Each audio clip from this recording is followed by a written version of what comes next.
ക്രൈസ്തലോ പ്രിയമുള്ളവരെ, സമാഗതമായിക്കൊണ്ടിരിക്കുന്ന തിരുപ്പിറവിയുടെ ക്രിസ്തുമസിൻ്റെ എല്ലാ അനുഗ്രഹങ്ങളും ആശംസകളും ദൈവനാമത്തിൽ ഏറ്റവും സ്നേഹത്തോടെ പ്രിയപ്പെട്ട പ്രേക്ഷകർക്ക് നൽകുകയാണ്. അത്യുന്നതങ്ങളിൽ ദൈവത്തിന് സ്തുതി, ഭൂമിയിൽ സന്മനസ്സുള്ളവർക്ക് സമാധാനം. അന്ധകാരത്തിൽ കിടന്നിരുന്ന ജനം മഹത്തായ പ്രകാശം കണ്ടു. കൂരിരുട്ടിൻ്റെ ദേശത്ത് വസിച്ചിരുന്നവരുടെ മേൽ പ്രകാശം ഉദിച്ചു. യേശയ്യാ 9:2.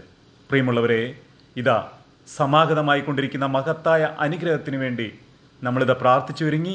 ഇന്ന് 24-ാം തീയതി. പ്രിയമുള്ളവരെ, ഇതാ ആ ക്രിസ്തുമസിൻ്റെ എല്ലാവിധ അനുഗ്രഹങ്ങളിലേക്ക് കടന്നു പോകുമ്പോൾ ഏറ്റവും കൂടുതൽ ആത്മാവിൽ വിശുദ്ധിയോടുകൂടെ പ്രാർത്ഥിച്ചൊരുങ്ങേണ്ട നിമിഷങ്ങളാണ് ഈ ഒരു ദിവസം കൂടെ ഓർമ്മിപ്പിക്കുകയാണ്. അതുകൊണ്ട് തന്നെ ക്രിസ്തുമസുമായി ബന്ധപ്പെട്ട് പ്രിയമുള്ളവർ, 1-2 ചിന്തകൾ ഇന്ന് നമുക്ക് സംഭവിക്കാനിരിക്കുന്ന വലിയൊരു ദുരന്തത്തിലേക്ക് പോകുന്ന ചില ചിന്തകൾ കൂടെ ഈ ദിവസം പങ്കുവെക്കുകയാണ്. മറ്റൊന്നുമല്ല പ്രിയപ്പെട്ടവരെ, 24 ദിവസം നോമ്പെടുത്ത് നമ്മൾ കർത്താവിൻ്റെ തിരുപ്പിറവിയെ നമ്മുടെ ജീവിതത്തിലേക്ക് കൊണ്ടുവരാൻ നമ്മൾ ആഗ്രഹിക്കുമ്പോൾ ഇതാ സ്വർഗവും നരകവും ഏറ്റവും കൂടുതൽ സന്തോഷിക്കുന്ന ഒരു ദിവസമാണ് ഇന്ന്. ഒരിക്കൽ കൂടെ ഞാൻ പറയട്ടെ, സ്വർഗവും നരകവും ഏറ്റവും കൂടുതൽ ഈ ദിവസത്തെ ഓർത്ത് സന്തോഷിക്കുന്നു. കാരണം നമുക്കറിയാം പ്രിയമുള്ളവരെ, നമ്മളെല്ലാം പച്ചയായ മനുഷ്യരാണ്. പാപത്തിൻ്റെ ചായ്വ് എല്ലാവർക്കും ഉണ്ട്. ഇതാ ആ വലിയൊരു 25 ദിവസം നമുക്കറിയാം, 1-ാം തീയതി മുതൽ 24 ദിവസം എന്തുമാത്രം ത്യാഗമെടുത്ത് ഉപവസിച്ച് കഷ്ടപ്പെട്ടിട്ടാണ് നമ്മൾ ഈ ഒരു 24 ദിവസം നോമ്പെടുത്തത്. കുമ്പസാരത്തിലൂടെ ദൈവം നൽകിയ മഹാദാനം, ആ കൃപയിലൂടെ നമ്മൾ 24 ദിവസം യഥാർത്ഥത്തിൽ ദൈവത്തെ സ്നേഹിക്കുന്നവർ ഉപവാസം എടുത്തവരാണെങ്കിൽ ആ ഒരു കൃപ, ആ ഒരു ചൈതന്യം നമ്മുടെ ജീവിതത്തിൽ ഇപ്പോൾ നമ്മൾ അനുഭവിച്ചുകൊണ്ടിരിക്കുന്നുണ്ടാവാം. കാരണം നമുക്കറിയാം, പാപത്തിൻ്റെ ചായ്വുള്ള ഈ ലോകത്തിൽ 1 മണിക്കൂറെങ്കിലും ഒരു പാപത്തിൻ്റെ അവസ്ഥയില്ലാതെ നമുക്ക് ജീവിക്കാൻ സാധിക്കില്ല പ്രിയമുള്ളവരെ. അങ്ങനെയാണെങ്കിൽ 24 ദിവസം നാം ചവിട്ടി നടന്ന പാപത്തിൻ്റെ മാലിന്യങ്ങളിൽ നിന്ന്, ദുശീലങ്ങളിൽ നിന്ന് മാറ്റി വെച്ചുകൊണ്ട് 24 ദിവസം ഈ ഒരു വലിയൊരു അനുഗ്രഹത്തിലൂടെ ദൈവം നമ്മളെ വഴി നടത്തുകയായിരുന്നു. അതുകൊണ്ട് തന്നെ നഷ്ടപ്പെട്ടു പോയേക്കാവുന്ന തൻ്റെ പ്രിയപ്പെട്ട മക്കളുടെ തിരിച്ചറിവിലേക്ക് വരുന്നതോർത്ത് ഇന്ന് സ്വർഗം ഏറ്റവും കൂടുതൽ സന്തോഷിക്കുന്ന ഒരു ദിവസമാണെന്ന്. എന്നാൽ അതോടൊപ്പം തന്നെ നരകവും ഈ ദിവസത്തെ ഓർത്തുകൊണ്ട് സന്തോഷിക്കുന്നുണ്ട്. കാരണം എന്താണെന്ന് അറിയാമോ പ്രിയമുള്ളവരെ? ഇന്ന് നമുക്കറിയാം, സമകാലിക കാലഘട്ടത്തിൽ ഏറ്റവും കൂടുതൽ മദ്യം വിൽക്കുന്ന ഒരു സംസ്ഥാനമായി കേരളം മാറുകയാണ്. 2 ദിവസത്തിനുള്ള റിപ്പോർട്ട് കാണാൻ പറ്റും. ഇന്ന് ഏറ്റവും കൂടുതൽ മദ്യം ചിലവാകുന്ന ഒരു ദിവസമാണെന്ന് കേരളത്തിൽ. ഒന്ന് ചിന്തിച്ചു നോക്കിയേ പ്രിയമുള്ളവരെ. ഇന്നിതാ പലരും പാതിര കുർബാന കഴിയാൻ വേണ്ടി കാത്തിരിക്കുക. കുടുംബങ്ങളിൽ ആഘോഷത്തിമിർപ്പിലേക്ക് കടന്നു വരും. ബാഹ്യമായ ആഘോഷങ്ങൾ, വലിയ അലങ്കാരങ്ങളും വലിയ പുൽക്കൂടുകളും ബാഹ്യമായ വീടുകളെല്ലാം നമ്മൾ ഒരുക്കുന്നുണ്ട്. ആത്മീയ തലത്തിൽ നമ്മുടെ ആത്മാവ് എത്രത്തോളം ഒരുങ്ങി? ഇന്ന് ഒരു ദിവസം ആത്മാവ് നഷ്ടപ്പെട്ടു പോകുന്ന ഒരവസ്ഥ. പ്രിയമുള്ളവരിതാ വിശുദ്ധ ബലിയിൽ പങ്കെടുത്ത് തിരിച്ചു വരുവാൻ, ഒന്ന് ആഘോഷിക്കുവാൻ, ഒന്ന് കൊഴുക്കുവാൻ, ഞാൻ ഉപേക്ഷിച്ച പാപത്തിലേക്ക് വീണ്ടും തിരിച്ചു പോക്കിലേക്ക് നാം ആഗ്രഹിക്കുന്നവരാണെങ്കിൽ ഈ നോമ്പും ഉപവാസവും കൊണ്ട് എന്താണ് പ്രിയമുള്ളവരെ നമ്മുടെ ജീവിതത്തിൽ നാം നേടിയെടുത്തത്?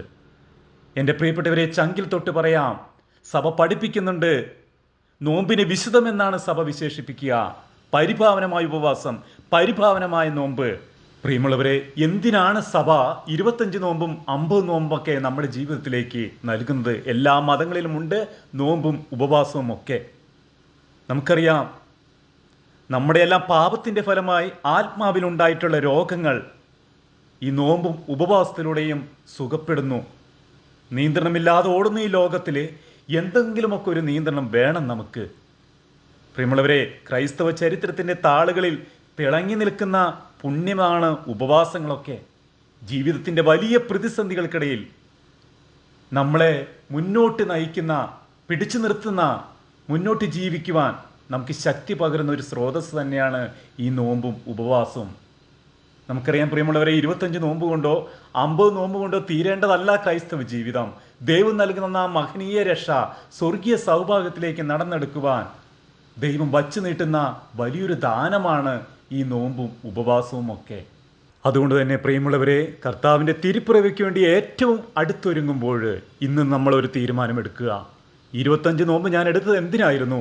സ്നേഹം നിറഞ്ഞവരെ, പഴയകാല പാപങ്ങളിലേക്കോ ഞാൻ ഉപേക്ഷിച്ചു പോയ ദുശീലങ്ങളിലേക്കുള്ള തിരിച്ചുപോക്കല്ല. നീയെടുത്ത ത്യാഗത്തിനും നീയെടുത്ത ഉപവാസത്തിനും ദൈവസന്നിധിയിൽ വലിയൊരു വിലയുണ്ടെന്ന് തിരിച്ചറിയുക. ആരുടെയെങ്കിലൊക്കെ ഒരു പ്രേരണ കൊണ്ടാണോ നോമ്പെടുത്തെങ്കിൽ നിനക്ക് തെറ്റുപറ്റി. അതേസമയം ദൈവസ്നേഹത്തെ പ്രതിയാണ് നീ നോമ്പെടുത്തതെങ്കിൽ നിന്റെ ജീവിതം വിജയത്തിലേക്കാണ്. കാരണം ഇന്ന് പലപ്പോഴും വലിയൊരു തെറ്റ് നമുക്ക് പറ്റുന്ന എന്തുകൊണ്ടാണ് അറിയാമോ? ഇതൊക്കെ ഒരു നിയമത്തിൻ്റെ ഒരു അനുഷ്ഠാനമായിട്ട് മാറുന്നത് കൊണ്ടാണ് പലപ്പോഴും നോമ്പ് ഉപവാസമൊക്കെ അതിനൊന്നും ഒരു വിലയില്ലാതാവുന്നത്. ഒരു ഭക്ത അഭ്യാസം, ഒരു പാരമ്പര്യം, അതല്ല യഥാർത്ഥത്തിൽ ഇവിടെ സംഭവിക്കുക. അതുകൊണ്ടല്ലേ ലൂക്കായുടെ സുവിശേഷം 18-9 തിരുവചനത്തിൽ ചുങ്കക്കാരൻ്റെയും ഫരിസേയൻ്റെയും ഉപമയിലൂടെ കർത്താവ് വ്യക്തമാക്കുന്നത് എന്താ? എന്തുകൊണ്ടാണ് ദൈവസന്നിധിയിൽ പാപിയായ ചുങ്കക്കാരൻ ഫരിസേയനേക്കാൾ നീതീകരിക്കപ്പെട്ടവനായി മാറിയത്? ഫരിസേയൻ ഇതെല്ലാം ഒരു നിയമാനുഷ്ഠാനം മാത്രമായിരുന്നു. എന്നാൽ അതുമാത്രമാണോ? ദൈവത്തിൻ്റെ ദാനമാണിരിക്കെ, സർവ്വവും ദൈവത്തിൻ്റെ ദാനമാണെന്നിരിക്കെ അവൻ സ്വയം അഹങ്കരിച്ചുകൊണ്ട് ആ ചുങ്കക്കാരനെ പുച്ഛിച്ചു. ഇതാണോ നമ്മുടെയും അവസ്ഥകൾ? പ്രിയമുള്ളവരെ, ഓരോ നിമിഷവും ദൈവസന്നിധിയിൽ പാപമില്ലാത്ത ഒരു അവസ്ഥയിലേക്ക് ജീവിക്കുന്ന ദൈവത്തിൻ്റെ ദാനമാണെന്ന് തിരിച്ചറിയുക നാം. അതുകൊണ്ട് ഈ നോമ്പിനും പരിത്യാഗത്തിനും ഉപവാസത്തിനും നാം ഈ ദിവസങ്ങളെടുത്ത സുഹൃതങ്ങൾക്കുമെല്ലാം വലിയൊരു ശക്തിയുണ്ട്. ആ ശക്തി നൽകുന്നത് ദൈവമാണ്. ഇന്ന് വിശുദ്ധ ബലി അർപ്പണം കഴിഞ്ഞ് പുൽക്കൂടിലേക്ക് നാം നടന്നെടുക്കുമ്പോൾ അതിൽ കിടക്കുന്ന ഉണ്ണിയേശുവിൻ്റെ മനസ്സ് നമ്മൾക്കുണ്ടാവട്ടെ. ആ ശിശുവിനെ നോക്കി, അതുകൊണ്ടല്ല കർത്താവ് പറയുന്നത് ശിശുവിനെ പോലെ ആയിത്തീരുക. നമുക്കറിയാം, ഒരു ശിശുവിന് സ്വന്തമായി ഒന്നും ചെയ്യാൻ കഴിയുകയില്ല. അതിനെ സ്നേഹിക്കുവാൻ മാത്രമേ അറിയൂ. അതിന് സ്വയം വിശുദ്ധീകരിക്കുവാനോ ത്യാഗങ്ങൾ എടുക്കുവാനോ ചുറ്റുമുള്ള ജീവിതത്തിലെ പ്രശ്നങ്ങൾ തീർക്കുവാനോ അതിന് കഴിയില്ല. അത് തൻ്റെ മാതാപിതാക്കളെ വിശ്വസിച്ച് ആശ്രയിച്ച് സ്നേഹിച്ച് ജീവിക്കുന്നത് പോലെ എൻ്റെയും ഈ ലോക ജീവിതത്തിൽ എന്നാൽ ഒന്നും കഴിയില്ല, എൻ്റെ ശക്തിക്കൊന്നും കഴിയില്ല. സ്വർഗത്തിൽ ആശ്രയിച്ച്, ദൈവത്തിൽ ആശ്രയിച്ച്, ദൈവത്തിൻ്റെ കൃപയ്ക്ക് വേണ്ടി നമുക്ക് ജീവിക്കുവാൻ കഴിയട്ടെ. അതിന് ശിശുവിനെ പോലുള്ള ഒരു മനസ്സ് ഇന്ന് പുൽക്കൂടിലേക്ക് നടന്നെടുക്കുമ്പോൾ പുൽക്കൂടിൽ കണ്ടുകിടക്കുന്ന ആ യേശുവിനെ, ആ ഉണ്ണി യേശുവിനെ കാണുമ്പോൾ നമ്മുടെ മനസ്സിലേക്ക് കടന്നു വരേണ്ട ചിന്ത ഇതാണ്: എൻ്റെ കഴിവിലല്ല, എൻ്റെ ശക്തിയാലല്ല, ദൈവമേ നിന്റെ കൃപയാൽ ഈ ലോകത്തിൽ മുന്നോട്ട് പോകുവാൻ, പാപത്തെ അതിജീവിക്കുവാൻ, സ്വർഗ്ഗം സന്തോഷിക്കുവാൻ നമുക്ക് കഴിയട്ടെ എന്ന് ആത്മാർത്ഥമായിട്ട് നമുക്ക് പ്രാർത്ഥിക്കാം. വിശുദ്ധ കൊച്ചു ത്രേസ്യയുടെ വാക്കുകൾ ഇവിടെ ഓർക്കുകയാണ്: നല്ല ദൈവത്തിൻ്റെ പിന്തുണ കൂടാതെ നന്മ ചെയ്യുവാൻ സാധിക്കില്ലെന്ന് ബോധ്യമായത് മുതൽ യേശുവിനോട് സ്നേഹത്തിൽ അധികം ഒന്നായിത്തീരുവാൻ എനിക്ക് കഴിഞ്ഞു. ആ ഒരു മനോഭാവം നമുക്ക് കടന്നു വരട്ടെ. അതുകൊണ്ട് തന്നെ ക്രിസ്തുമസിൻ്റെ എല്ലാവിധ അനുഗ്രഹങ്ങളും ആശംസകളും ഒരിക്കൽ കൂടെ എല്ലാവർക്കും ദൈവനാമത്തിൽ നേരുന്നു. ദൈവം എല്ലാവരെയും സമൃദ്ധമായി അനുഗ്രഹിക്കട്ടെ.